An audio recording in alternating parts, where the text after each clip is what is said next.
You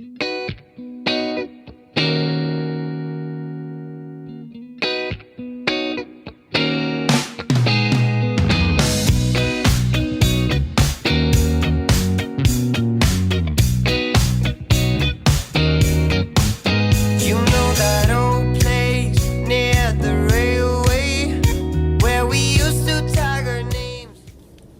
Hello tout le monde, c'est Rana, j'espère que vous allez bien.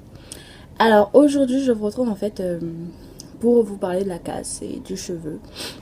Parce que parmi les questions qu'on nous pose souvent en fait sur Facebook, il y a celle de savoir comment limiter la casse du cheveu. Mais avant de commencer ça, il faut savoir qu'en moyenne nous perdons entre 100 à 500 cheveux par jour quoi.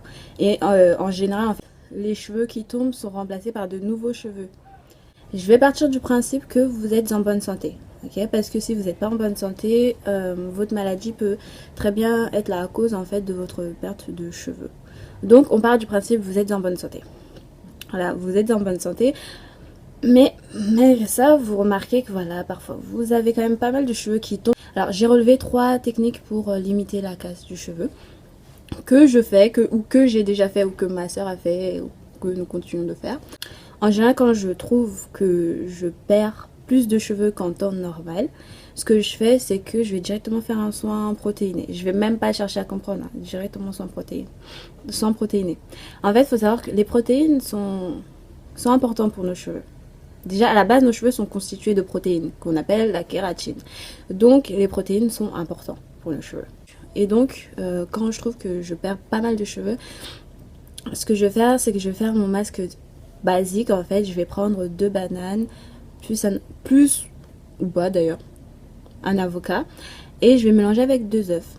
2 œufs, je vais y ajouter ensuite du miel et des huiles végétales. Je fais ça avant le shampoing, je laisse poser minimum 30 minutes. Ou minimum 30 minutes. Au pire des cas, si j'ai vraiment pas le temps, je dors avec le masque. Et ensuite, je procède au shampoing, après l'après-shampoing, etc. Et en général, ça suffit quand même pour limiter ma casse habituelle. Ensuite, ce que vous pouvez faire, c'est que vous pouvez utiliser des poudres indiennes. Pour celles qui ne l'utilisent pas encore, la poudre d'amla, je trouve qu'elle est pas mal pour fortifier les cheveux. Mais en général, toutes les poudres indiennes, en fait, elles sont réputées pour fortifier les cheveux. Mais si vous voulez un nom là, maintenant, poudre d'amla, moi franchement, c'est ce que j'utilisais. La poudre d'amla, elle est vraiment pas mal.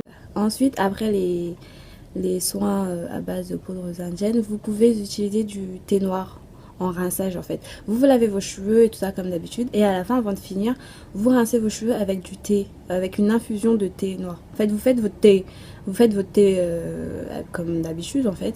Et vous laissez refroidir. Et à la fin, vous finissez par rincer vos cheveux avec. Vous laissez poser le thé par exemple 2 minutes. Voilà, juste 2 minutes. Et après, vous rincez. Et c'est bon en fait.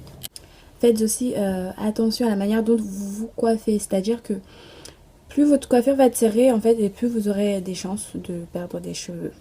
Et c'est la fin de la vidéo, j'espère qu'elle vous aura plu. Je vous fais de gros bisous et je vous dis à la prochaine.